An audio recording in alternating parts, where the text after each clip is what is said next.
Бүгін жұма, жақсы күні аптаның, шүкір тағы, атты арай ақтаңым.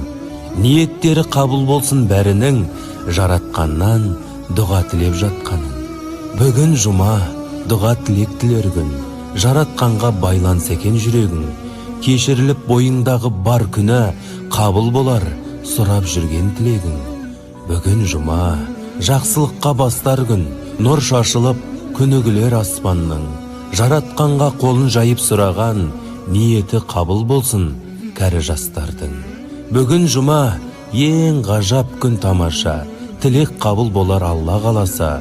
Мұсылманның жарасады бірлігі, бір-біріне кешіріммен қараса. Бүгін жұма, қасиетті жұмада, жоламасын, жоламайық күнәға. Бәріміздің аман болып басымыз жетейікші жұмалардан.